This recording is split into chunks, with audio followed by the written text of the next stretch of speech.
Good morning, नमस्कार। आप सभी का ग्रेविटी पॉइंट ऑफिशियल चैनल में स्वागत है। मैं सुरेश धर दुबे भूगोल की प्रैक्टिस श्रृंखला के साथ उपस्थित हूं। यह प्रैक्टिस श्रृंखला विशेष तौर पर टीजीटी, पीजीटी, यूजीसी एवं असिस्टेंट प्रोफेसर 2023 को ध्यान में रखकर के तैयार की गई है। चैनल को सब्सक्राइब, लाइक एवं शेयर करने के लिए आप सभी का धन्यवाद।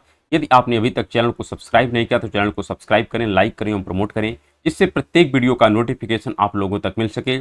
प्रत्येक वीडियो का पीडीएफ मटेरियल भी टेलीग्राम चैनल पर उपलब्ध है, आप उसे वहां से डाउनलोड करें, जिसका लिंक नीचे कमेंट बॉक्स में दिया गया है। आज का जो एपिसोड है यह विशेष तौर पर समुद्र विज्ञान से संबंध रखने वाले प्रश्नों पर आधारित है, जिसके अंतर्गत हम पुनः आज कुछ महत्वपूर्ण, अगर देखा जाए, ओशनिक रिज हैं, अर्थात सागर नितल में जो विभिन्न प्रकार की स्थलाकृतियां हैं उसकी चर्चा की जाएगी, और ओशनिक डिपॉजिट पर चर्चा की जाएगी जो महासागरीय निक्षेप हैं। एक साथ हम वर्तमान में 3 सीरीज पर कार्य कर रहे हैं। एक तो प्रैक्टिस सीरीज है, जिसके अंतर्गत हमने पूरा कंप्लीट इंडियन ज्योग्राफी कंप्लीट किया है, जियोमॉर्फोलॉजी कंप्लीट किया है और क्लाइमेटोलॉजी कंप्लीट कर लिया है, और इस समय समुद्र विज्ञान चल रहा है।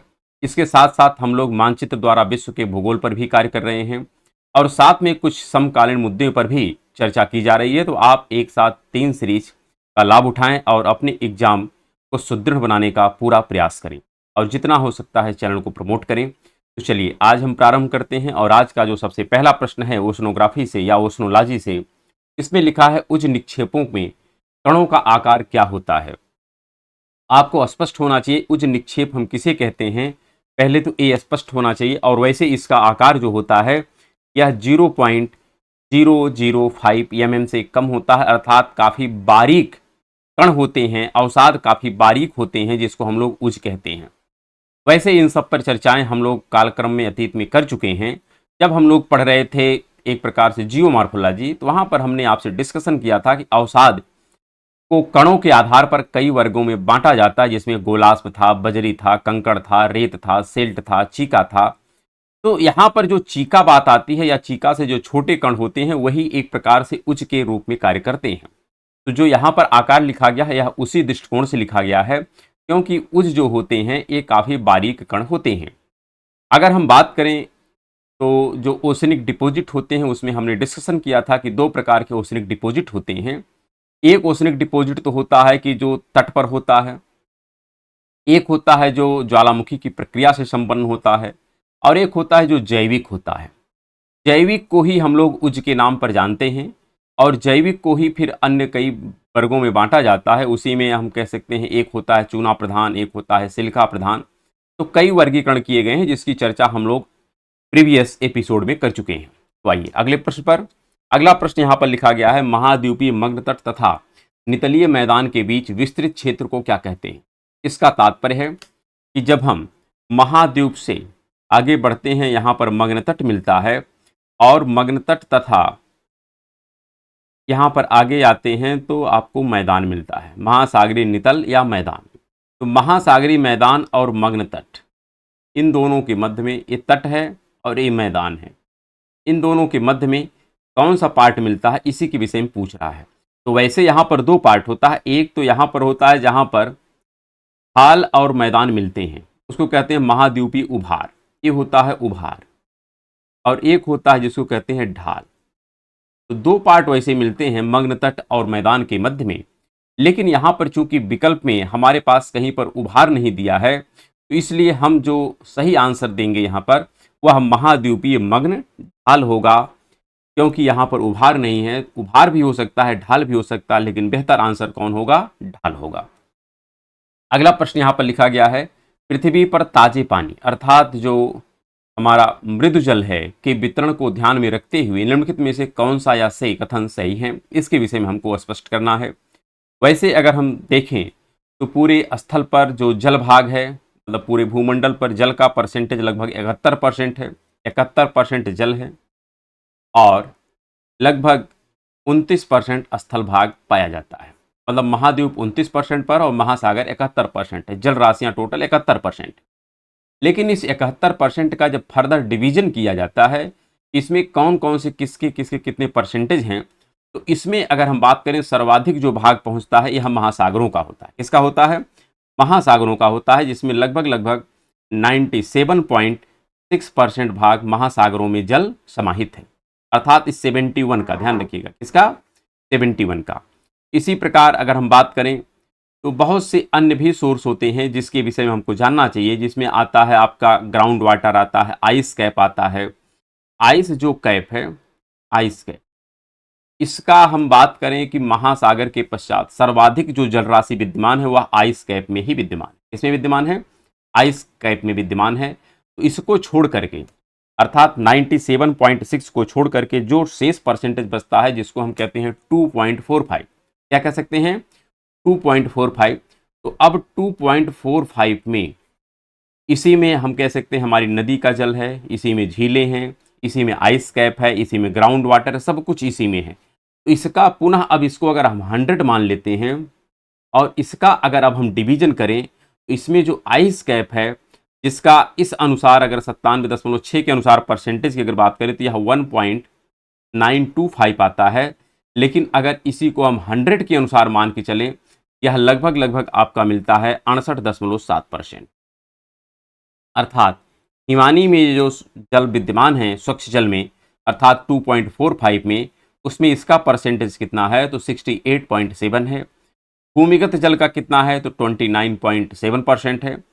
सर्वाधिक जल अगर देखा जाए विद्यमान आइस कैप में है, उसके पश्चात भूमिगत जल में है।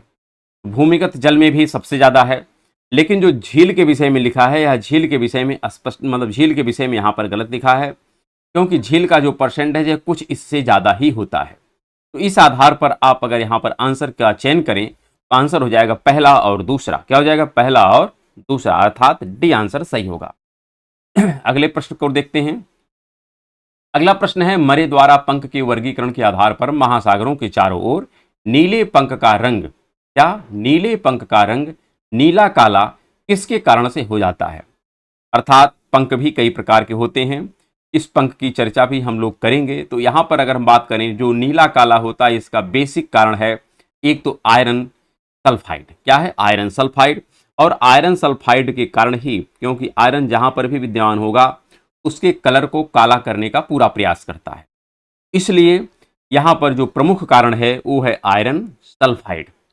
अगला लिखा गया है कि मध्य अटलांटिक कटक का वह भाग जो विषुवत रेखा के उत्तर में स्थित है को कहा जाता है। अब देखिए, मध्य अटलांटिक जो कटक है इसके दो भाग हैं, एक उत्तरी भाग है और एक दक्षिणी भाग है। जहां पर इसके विषय में अगर हम देखें तो हम अगर बात करें तो दो पार्ट हमको देखने को मिलता है। एक जिसको हम कहते हैं डाल्फिन उभार, तो डाल्फिन उभार उत्तर वाला है, और चैलेंजर उभार जो है नीचे वाला है। इस पे हम लोग अतीत में डिस्कशन कर चुके हैं कि अगर अटलांटिक ओशन की बात करें जो इस प्रकार से ऐसे यस आकार में बनता है, तो यहाँ पर आपको मिलता है रोमांस गैप। क्या मिलता है? Romance gap. रोमांस गैप वैसे आपको देखने को मिलता है साउथ अटलांटिक में। इधर का जो उभार है इसको कहते हैं डाल्फिन उभार। क्या कहते हैं? इसको कहते हैं डाल्फिन उभार। और इधर जो है इसको कहते हैं हम लोग चैलेंजर उभार। क्या कहते हैं? चैलेंजर उभार। इस पर हम चर्चा कर चुके हैं, तो आप इसको प्रीवियस एपिसोड में देखिए। लेकिन फिर भी यहाँ पर पुनः इसका डिस्कशन है कि विषुवत रेखा के उत्तर में अटलांटिक महासागर का जो भाग है उसको क्या नाम दिया जाता है? तो उसको कहते हैं डाल्फिन उभार। इसी प्रकार वाल्विस उभार के विषय में भी आपको देखने को मिलता है, रियो ग्रांड उभार के विषय में देखने को मिलता है। सब अटलांटिक महासागर में ही है, लेकिन इसमें से कुछ पार्ट उत्तरी में है, कुछ पार्ट दक्षिण में है। ज़्यादातर सब उत्तरी में है। वाल्विस भी आपका दक्षिण में मिलता है, शेष आपको उत्तर में मिलता है। चैलेंजर भी दक्षिण में है, वाल्विस भी दक्षिण में है, डाल्फिन उत्तर में है, और रियो ग्रांड भी कहाँ पर है? उत्तर में है। अगला लिखा जाए, निम्नलिखित विद्वानों में किसने प्रवाल भित्तियों के हिमानी नियंत्रण सिद्धांत को प्रतिपादित किया है? हमको बताना है कि निम्नलिखित विद्वानों में किसने प्रवाल भित्तियों के हिमानी, अच्छा इसका हम अगर मान ली एक्सप्लेन करने का प्रयास करें तो आगे इस पर हम एक मैप लगाए हैं, लेकिन थोड़ा आगे चलना पड़ेगा। यहाँ पर आप देखिए जो हमने कहा कि डाल्फिन उभार, यहाँ देखिए डाल्फिन उभार है, यहाँ पर देखिए चैलेंजर है। तो डाल्फिन और चैलेंजर आपको दो मिल गया। यहाँ पर ये देखिए वाल्विस रिज है, और यहाँ पर आप देखेंगे जो एक और नाम दिया गया था जिसका नाम था नहीं आ रहा है, यहाँ पर अगर हम बात करें जो लिखा है रियो ग्रांड। तो रियो ग्रांड अगर हम बात करें तो रियो ग्रांड आपको कहाँ मिलता है? रियो ग्रांड भी आपको देखने को मिलता है, जिसके आधार पर हम लोग कहते हैं ब्राज़ील का पार्ट है। तो उस आधार पर यह दक्षिण में आ जाएगा। लेकिन आप इन स्थानों को एटलस में प्रॉपर ढंग से देख सकते हैं, सब स्थान आपको दिए गए हैं। अगले प्रश्न पर अगला प्रश्न यहाँ पर लिखा गया, निम्नलिखित विद्वानों में से किसने प्रवाल भित्तियों के हिमानी नियंत्रण सिद्धांत को प्रतिपादित किया था। वैसे प्रवाल भित्तियों की उत्पत्ति के संबंध में कई सिद्धांत कालक्रम में प्रतिपादित किए गए हैं, और उसी में अगर हम बात करें, डार्विन दाना का सिद्धांत आता है, जो अवतलन सिद्धांत। कैसा सिद्धांत है डार्विन दाना का? अवतलन सिद्धांत है। यहां पर होना चाहिए अवतलन। क्या होना चाहिए? अवतलन सिद्धांत है। इसी प्रकार अगर हम बात करें मरे का, डैली का तो हिमानी नियंत्रण है। डैली का क्या है? हिमानी नियंत्रण है। मरे का क्या है? इनका है स्थिर स्थल। क्या है? स्थिर स्थल का सिद्धांत। स्थिर स्थल का सिद्धांत किसने दिया है? तो इसको दिए हैं मरे महोदय ने। और डार्विन दाना ने क्या दिया है? अवतलन सिद्धांत दिया है। और डैली महोदय ने क्या दिया है? तो हिमानी नियंत्रण का सिद्धांत दिया है। और डेविस महोदय क्या किए हैं? तो डेविस महोदय मरे और डैली दोनों का मिक्स कर दिया है। दोनों का ही नहीं बल्कि हम कह सकते हैं तीनों को मिक्स किया है। इसमें डार्विन दाना का भी है, मरे का भी है और डैली का, तीनों के सिद्धांतों का जो कह सकते हैं सकारात्मक बिंदु था उसी को लेकर के अपने सिद्धांत का प्रतिपादन कर दिए हैं। इस प्रकार से डेविस का जो सिद्धांत है त्रुटि रहित है, मतलब त्रुटियां बहुत लिमिटेड हैं, जबकि अन्य सभी सिद्धांतों में कुछ न कुछ त्रुटियां देखने को मिलती हैं। तो इस आधार पर इस पर्टिकुलर प्रश्न का जो आंसर हो जाएगा हिमानी नियंत्रण का सिद्धांत, या किसने प्रतिपादित किया? तो डैली महोदय ने किया। किसने किया? R.A. डैली महोदय ने हिमानी नियंत्रण का सिद्धांत प्रतिपादित किया है। अगला यहां पर लिखा गया है, किसी गहरे लैगून द्वारा मुख्य भूमि अथवा अंतर्देशीय तट से अलग थलग की गई तैल भित्ति या रीफ को हम क्या कहते हैं? तो यहां पर आपको देखिए लिख रहा है, किसी गहरे लैगून द्वारा मुख्य भूमि अथवा अंतर्देशीय तट से अलग थलग की गई सैल भित्ति या रीफ को क्या कहा जाता है, इसके विषय में हमको बताना है।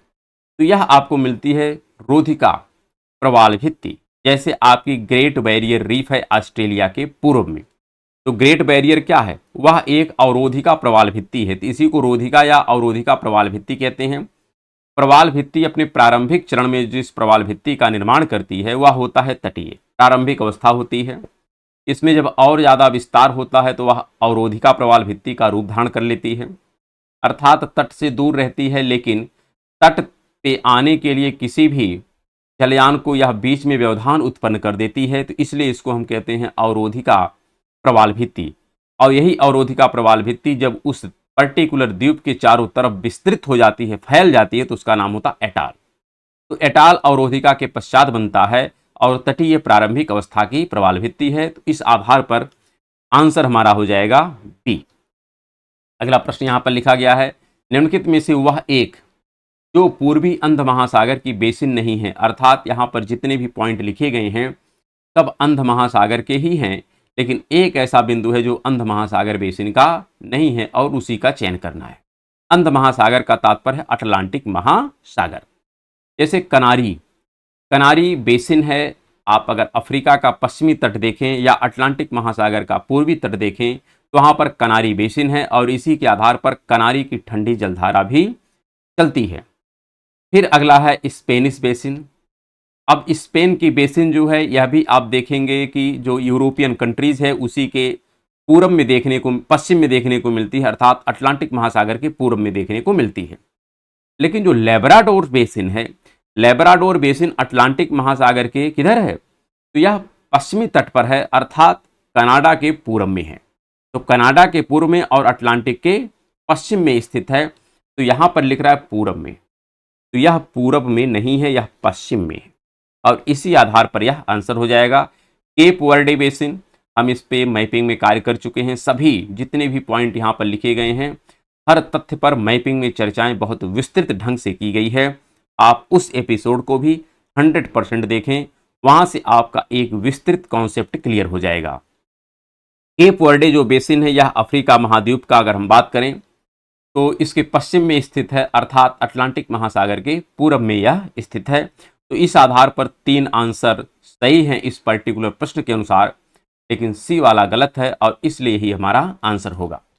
अगला प्रश्न यहाँ पर लिखा गया है, उच्चतामितीय वक्र द्वारा प्रदर्शित किया जाता है। उच्चतामितीय वक्र को हम कहते हैं हिप्सोग्राफिक। क्या कहते हैं? हिप्सोग्राफिक। पहला तो यही ध्यान रखिएगा, इसका नाम है हिप्सोग्राफिक।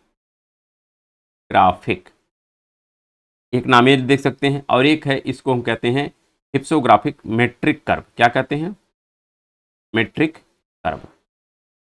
तो इसके नाम है, इसके माध्यम से हम क्या करते हैं, उच्चावच का आकलन करते हैं कि कितनी गहराई है, कितनी ऊंचाई है। ये सब जब हम आकलन करते हैं तो इसमें हम किसका प्रयोग करते हैं? उच्चतामितीय वक्र का प्रयोग करते हैं। अर्थात महाद्वीपीय मग्न तट, महाद्वीपीय ढाल, गहरे सागरीय मैदान, तो इन सबको हम डेप्थ इसका मेजर करते हैं कि महासागरीय तट का कहाँ से कहाँ तक कितनी गहराई है, ढाल की कितनी गहराई है, महासागरीय मैदान की कितनी गहराई है। इन सब का हम कैलकुलेशन इसी उच्चतामितीय वक्र के द्वारा ही करते हैं। लेकिन सागर जल में लवणता को, परिवर्तन को, यह इसके माध्यम से नहीं प्रदर्शित किया जाता है।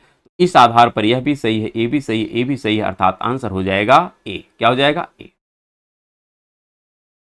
अगला प्रश्न लिखा गया है, सबसे अधिक चौड़ी महाद्वीपीय समतल विश्व के किस भाग में जुड़ी हुई है?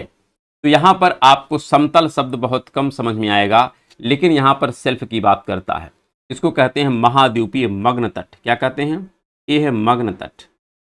अब मग्न तट के विषय में हम बात करें तो इसका जो ढाल होता है यह 2 डिग्री से लेकर के करीब करीब 3 डिग्री तक यह पहुंचता है। कहां तक पहुंचता है? 2 से 3 डिग्री इसका ढाल होता है, मतलब इसका ढाल काफी कम होता है और यह काफी पिछला होता है, अर्थात इसकी गहराई बहुत ज़्यादा नहीं होती है। और चौड़ाई की अगर हम बात करें तो इसकी चौड़ाई जो औसतन आपको देखने को मिलती है, यह लगभग 80 किलोमीटर चौड़ा होता है। अर्थात महाद्वीप से सागर की तरफ जब आप आगे बढ़ते हैं या महासागर की तरफ आगे बढ़ते हैं तो 80 किलोमीटर तक ऑन एवरेज आपको मग्न तट देखने को मिलता है। उसके पश्चात आपको महाद्वीपीय ढाल मिल जाता है। लेकिन हर जगह 80 किलोमीटर ही चौड़ा मिले आवश्यक नहीं है। कहीं पर चौड़ाई इसकी बहुत ज़्यादा होती है, कहीं पर चौड़ाई इसकी बहुत कम होती है। इसी में प्रश्न पूछा है कि सबसे अधिक चौड़ी जो महाद्वीपीय शेल्फ है वो कौन सी है? तो उसका नाम है साइबेरिया की शेल्फ। साइबेरिया की जो शेल्फ है इसकी चौड़ाई आपको देखने को मिलती है 1500 किलोमीटर। कितना मिलती है? 1500 किलोमीटर, जो विश्व का सर्वाधिक चौड़ा महाद्वीपीय मग्न तट है। चलिए अगले प्रश्न पर। अगला प्रश्न यहां पर लिखा गया है, निम्नलिखित सूची 1 के साथ सूची 2 को सुमेलित करें। अर्थात एक तरफ है महासागरीय कटक और एक तरफ है अवस्थिति। बताना है कि कौन सा कटक किस महासागर में स्थित है। जैसे लिखा गया लॉर्ड होवे का कटक, फिर लिखा है विलिल थॉम्सन का कटक, फिर लिखा है वाल्बिस का कटक, फिर लिखा है प्रिंस एडवर्ड क्रोजेट कटक। अब हमको क्या करना है? इन सबको मिलाना है और बताना है कि कौन सा इसमें सही है। अगर हम यहाँ पर आंसर का चयन करें तो जो लॉर्ड होवे का कटक है, कौन सा? लॉर्ड होवे का कटक है, यह कटक आपको मिलता है दक्षिणी पश्चिमी प्रशांत महासागर में। फिर हमको मिलता है विलिल थॉम्सन का कटक। अगर हम विलिल थॉम्सन कटक की बात करें तो यह आपको मिलता है उत्तरी अंध महासागर में। इसी प्रकार अगर हम वाल्बिस की बात करें तो दक्षिणी अंध महासागर में। हम लोग अभी अभी डिस्कस किए थे, जब प्रश्न नंबर पहला शायद चल रहा था तो वहां पर डिस्कशन किए थे। फिर यहाँ पर अगर हम प्रिंस एडवर्ड क्रोजेट की बात करें तो यह हिंद महासागर में मिलता है। कहाँ मिलता है? हिंद महासागर में मिलता है। इसको आइए एक बार हम मैप पर थोड़ा लोकेट करते हैं और इस आधार पर अगर आप आंसर का चयन करें तो 2 3 फिर इसके बाद 1 4 2 3 1 4 अर्थात डी आंसर हो जाएगा। आइए इनको एक बार आप मैप पर देख लीजिए। सबसे पहले हम देखते हैं लॉर्ड होवे को। किसको देखते हैं? लॉर्ड होवे को, जो कहाँ पर है? यह दक्षिणी पश्चिमी प्रशांत महासागर में। कहाँ पर है? दक्षिणी पश्चिमी प्रशांत महासागर में है। तो लॉर्ड होवे आपको देखने को मिलता है दक्षिणी पश्चिमी प्रशांत महासागर में। तो दक्षिणी महासागर और प्रशांत महासागर, अर्थात यह प्रशांत महासागर है, प्रशांत का यह भाग साउथ है और अगर इधर का भाग बात करें तो ये भाग आपका वेस्ट है। तो यहाँ पर आपको मिलता है लॉर्ड होवे आइलैंड। तो लॉर्ड होवे आइलैंड जो है यह कहाँ पर है? तो दक्षिणी पश्चिमी प्रशांत महासागर में है। तो इस आधार पर यह तो सही हो गया। फिर लिखा है विलिल थॉम्सन। तो विलिल थॉम्सन के विषय में आपको देखना है, यहाँ पर ये देखिए, ये है यूके का पार्ट और यहाँ पर ये है स्कॉटलैंड। तो यह यूके के यहाँ पर आपको ये देखने को मिलता है विलिल थॉम्सन। तो विलिल थॉम्सन जो रिज है यह अटलांटिक महासागर में है, लेकिन किस अटलांटिक में है? तो उत्तरी अटलांटिक महासागर में। इसलिए उत्तरी अंध महासागर में आपको स्थित मिलता है विलिल थॉम्सन। इसी प्रकार अगर हम वाल्बिस कटक की बात करें तो यहाँ पर नीचे देखने को मिलता है वाल्बिस कटक, अर्थात यह देखने को मिलता है दक्षिणी अटलांटिक या दक्षिणी अंध महासागर में। इसी प्रकार अगर चौथे की बात करें जो लिखा है प्रिंस एडवर्ड क्रोजेट, यह दक्षिण पश्चिम हिंद महासागर में है, अर्थात हिंद महासागर का दक्षिणी भाग और पश्चिमी भाग। तो दक्षिणी मतलब ए तो हो गया हिंद महासागर का, ए है साउथ पार्ट, और इधर का पार्ट बात करेंगे तो ये हो जाएगा वेस्ट पार्ट। तो यहाँ पर प्रिंस एडवर्ड यहाँ पर देखिए देखने को मिलता है, और यहीं पर है क्रोजेट। क्या है? क्रोजेट। तो आपका जो प्रिंस है, प्रश्न है यहाँ पर प्रिंस एडवर्ड क्रोजेट कटक, तो यही आपको मिलता है प्रिंस एडवर्ड क्रोजेट यहाँ पर कटक है, जो यहाँ पर विद्यमान है, अर्थात दक्षिण पश्चिम हिंद महासागर में यह विद्यमान है। आंसर हमारा इस प्रश्न का हो जाएगा डी। अगले प्रश्न पर चलते हैं। अगला प्रश्न यहाँ पर लिखा गया है, अलूशियन तथा मारियाना खाइयों का निर्माण हुआ है। अलूशियन ट्रेंच हमको देखने को मिलता है, यह भी प्रशांत महासागर में है। प्रशांत महासागर में जब आप उत्तर की तरफ चलते हैं तो यहाँ पर आपको देखने को मिलता है अलूशियन ट्रेंच। अलूशियन ट्रेंच आपको उत्तर में देखने को मिलता है। साथ में मारियाना की बात कर रहा है, तो मारियाना भी आपको यहाँ पर देखने को मिलता है। लेकिन ये जो किनारा है आपका, ये जो किनारा देख रहे हैं यहाँ पर, ये प्रशांत महासागर वाली प्लेट इस तरफ जा रही है और यूरेशिया वाली प्लेट इस तरफ आ रही है। अर्थात यहाँ पर क्या हो रहा है, यहाँ पर अभिसरण हो रहा है। क्या हो रहा है? यहाँ पर अभिसरण हो रहा है, और अभिसरण के ही परिणाम स्वरूप हमको महासागरीय गर्त की जो है स्वरूप देखने को मिलता है। और जहाँ पर अपसरण होता है वहाँ पर भ्रंश घाटी देखने को मिलती है। भ्रंश घाटी और कटक अपसरण के पास देखने को मिलती है, और अभिसरण के पास हमको क्या देखने को मिलते हैं? गर्त देखने को मिलते हैं। इस आधार पर इस पर्टिकुलर प्रश्न का आप आंसर देखिए, अलूशियन तथा मारियाना खाइयों का निर्माण हुआ है किस कारण से? तो क्या अपसारी प्लेट किनारा है, क्या अभिसारी प्लेट किनारा है, ट्रांसफार्म प्लेट किनारा? ट्रांसफार्म का तात्पर्य होता है मतलब समानांतर का ही रूप है, जिसको हम ट्रांसफार्म कहते हैं, और संरक्षी प्लेट किनारा भी समानांतर प्लेट किनारे का ही नाम है। तो यहाँ पर उचित आंसर जो है यह हो जाएगा बी, क्योंकि यहाँ पर अभिसरण होता है, और अभिसरण के परिणाम स्वरूप ही अलूशियन ट्रेंच और मारियाना खाइयां हमको देखने को मिलती हैं। अगला प्रश्न यहाँ पर लिखा गया है, एटॉल प्रवाल भित्ति की वलयाकार द्वीप हैं। अर्थात जो एटॉल है, एटॉल किस प्रकार की संरचना होती है? तो किसी द्वीप के चारों तरफ जब इसका विकास हो जाता है तो यह एक प्रकार से जैसे गोल जैसे नहीं हम कह सकते हैं, मतलब ये अगर कोई टापू है तो इस टापू के चारों तरफ जब यह विकसित हो जाती है, इसी को हम कहते हैं एटॉल। क्या हो जाता है? एटॉल। तो इसका स्वरूप वैसे पूरी तरीके से हम कह सकते हैं सर्किल तो नहीं हो सकता है, लेकिन वलयाकार हो सकता है। तो इस आधार पर यह तो सही है। फिर लिख रहा है, चौरस शिखर युक्त ज्वालामुखी के जलमग्न द्वीप को क्या कहते हैं? तो उसको गियोट कहते हैं। अगर यही भाग मान लेते हैं स्थल पर बनता तो उसको पठार कहते हैं, और पठार रूपी संरचना जो जल के अंदर होती है उसको क्या कहते हैं? गुयोट कहते हैं। ये सही है। और अगर कोई शिखर है तो उसका नाम होता है सी माउंट। अगर पर्वत रूपी संरचना होती है तो उसको कहते हैं सी माउंट, और अगर पठार रूपी संरचना होती है तो उसको कहते हैं गियोट। तो इस सेंटेंस को आपको ध्यान को समझना है। अगला लिखा गया, महासागरों में मग्न ढालों का औसत ढलान लगभग 10 डिग्री होता है। गलत है। यह हमने आपको पहले ही स्पष्ट कर दिया कि 10 डिग्री नहीं बल्कि 2 से लेकर के 3 डिग्री के मध्य यह विद्यमान होता है। तो इस आधार पर हमारा आंसर हो जाएगा ए और बी। क्या हो जाएगा? ए और बी, अर्थात डी आंसर सही हो जाएगा। अगला प्रश्न यहाँ पर लिखा गया है कि हमको मिलान करना है, एक तरफ कटक है और एक तरफ महासागर है। बताना है कि कौन सा कटक किस महासागर से संबंध रखता है। डॉल्फिन के विषय में अभी अभी हम लोगों ने डिस्कस किया। अटलांटिक महासागर है लेकिन उत्तरी अटलांटिक है। कौन सा है? उत्तरी अटलांटिक है।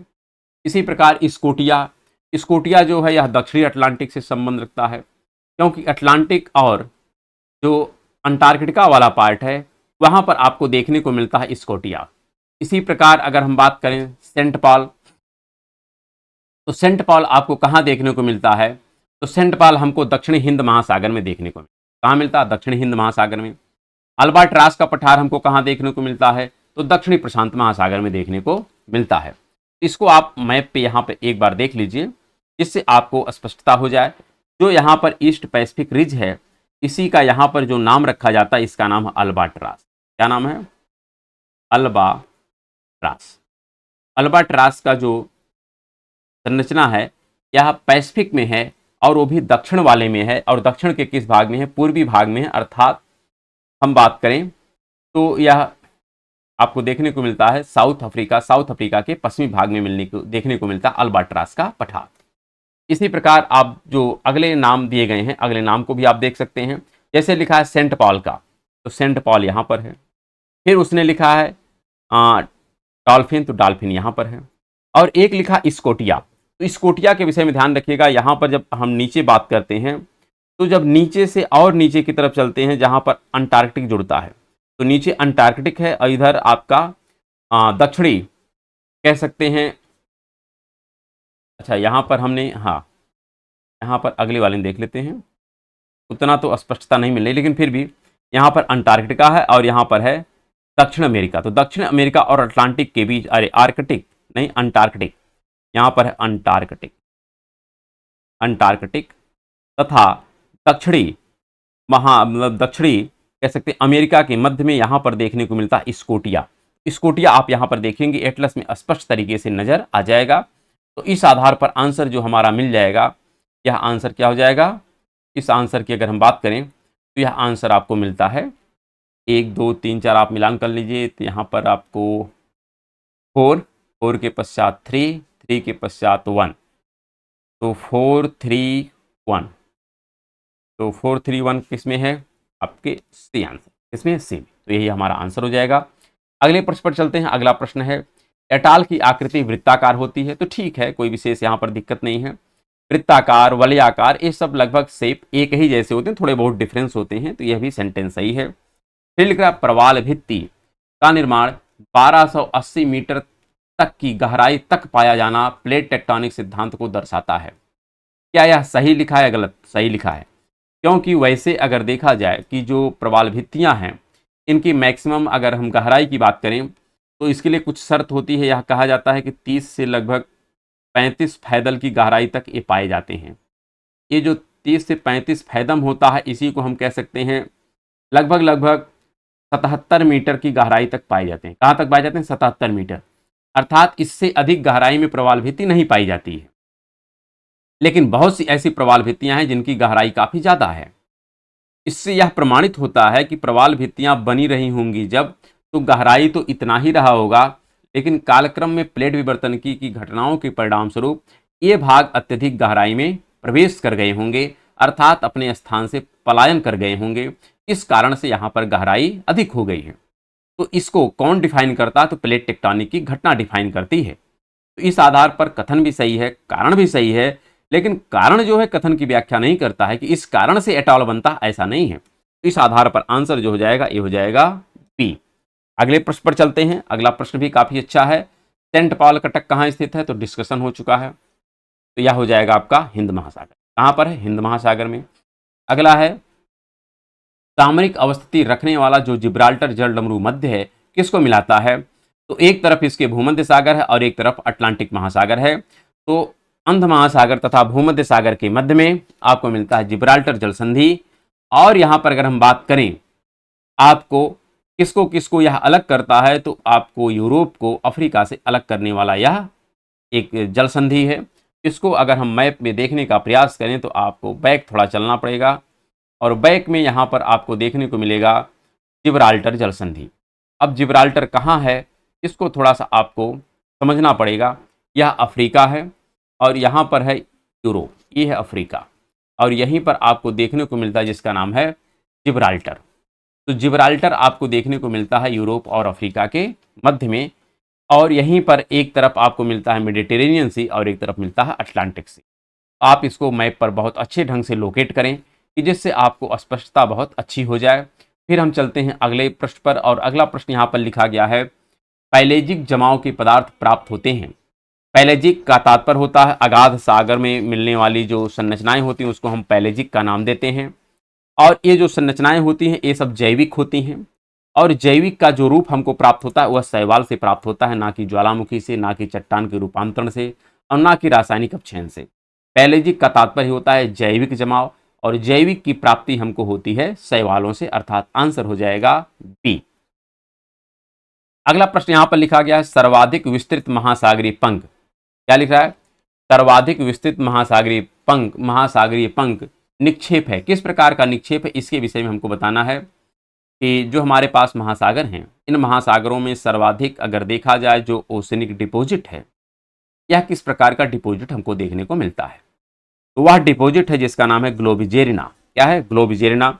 महासागरों की सतह पर सर्वाधिक अगर कोई ओशनिक डिपॉजिट मिलता है तो वह डिपॉजिट है ग्लोबिजेरिना। क्या है? ग्लोबिजेरिना। ग्लोबिजेरिना क्या है? यह एक चूना प्रधान ओसनिक डिपॉजिट है। जैसे हम बात करते हैं जैविक डिपॉजिट में, तो जैविक में दो पार्ट होता है, एक होता है तटतल स्थलीय और एक होता है अगाध। अगाध में भी दो पार्ट होता है, एक तो वो होता है कि जिसमें कैल्शियम की प्रधानता होती है, एक वो होता है जिसमें सिलिका की प्रधानता होती है। हम पिछले एपिसोड में बहुत ज़्यादा डिस्कशन किए हैं। तो जो सिलिका प्रधान होता है उसका दो नाम है, एक है रेडियोलेरियन और एक का नाम है डाइटम। लेकिन अगर हम बात करें चूना प्रधान की, तो चूना प्रधान में दो आता है, एक का नाम है ग्लोबिजेरिना और एक का नाम है टेरापोडा। तो टेरापोडा और ग्लोबिजेरिना दोनों जो हैं यह चूना प्रधान में आते हैं, लेकिन महासागर के नितल पर सर्वाधिक अगर विस्तार देखा जाए तो किसका है? तो ग्लोबिजेरिना का है। किसका है? ग्लोबिजेरिना का है। अगले प्रश्न पर चलते हैं। अगला प्रश्न है, बेलईपवर्ती निक्षेपों में शैवाल या काई से निकले पदार्थ होते हैं और अधिकांश तरल पंक के रूप में होते हैं, जिसे हम क्या कहते हैं? जिसको कहते हैं उज या सिंधु पंख। क्योंकि जो भी, ध्यान रखिएगा, शैवाल अर्थात जो जैविक निक्षेप होते हैं जिसका संबंध चाहे वह तट से हो, चाहे उसका संबंध अगाध सागर से हो, उन सबको हम लोग उज ही कहते हैं। क्या कहते हैं? उज कहते हैं। उज का जो संबंध है यह किससे है? शैवाल से है, अर्थात ये जैविक निक्षेप के अंतर्गत आते हैं। जैविक निक्षेप में हमने कहा कि एक तट तलवासी होता है, तो जो तट तलवासी होता है उसी को कहते हैं बेलेपवर्ती अर्थात बेलापवर्ती निक्षेप, अर्थात जो तट से संबंध रखता है उसी को कहते हैं हम लोग क्या? शैवाल, मतलब उज या सिंधु पंख। तो इसका आंसर हो जाएगा सी। तो देखा जाए तो इसी के साथ यह आज का जो एपिसोड है इसको यहीं पर समाप्त करते हैं।